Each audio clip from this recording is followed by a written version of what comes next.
Билковите чайове имат богата и древна история. Според някои легенди, още през 2374 година преди новата ера, китайският император Чен Нунг сложил съд с вода на огън по див чаен храст и вятърът отронил няколко листа във водата.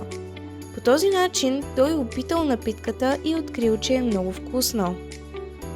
Още от древността хората пият чай за укрепване на своята имунна система, за освежаване и дори за подмладяване.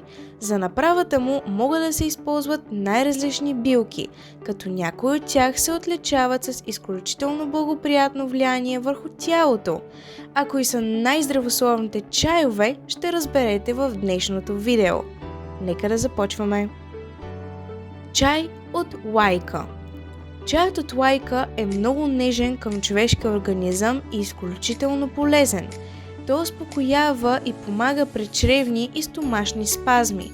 Ако имате проблеми с храносмилането, то приемането на чай от лайка ще облегчи болките и ще ви помогне да подобрите състоянието си.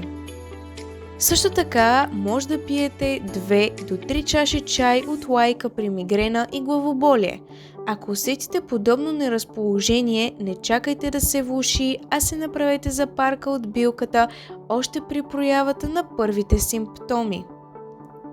Чай от мента.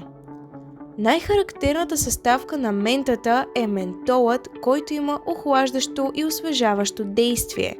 Той помага за облегчаване на разстроен стомах и стомашни спазми. Може да използвате отварата като вода за уста. Тя има противовъзпалителни свойства, помага при лош дъх и болка във венците и зъбите. Също така чаят помага и за детоксикация на организма. Той може да е много ефикасен при настинка и грип.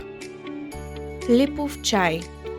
Липовият чай също успокоява организма и му помага при сърцебиене и аритмия. Той помага за прочистване на черния дроб, проблеми с жлъчката и също подпомага храносмилането и облегчава подуването на корема. Чай от мащерка. Мащерката помага за пречистването на организма от вредни вещества. Тъй като напитката е богата на омега-3 масни киселини, то можете да я приемате за здраво сърце и за укрепване на мозъка. Също така тя може да увеличи състава на желязо в кръвта. Чай от коприва. Копривата е богата на витамин А, С, Е, калий, протеини, захари, фосфати и разбира се желязо. Ако имате нужда от пречистване на кръвта, това е може би най-ефективната билка.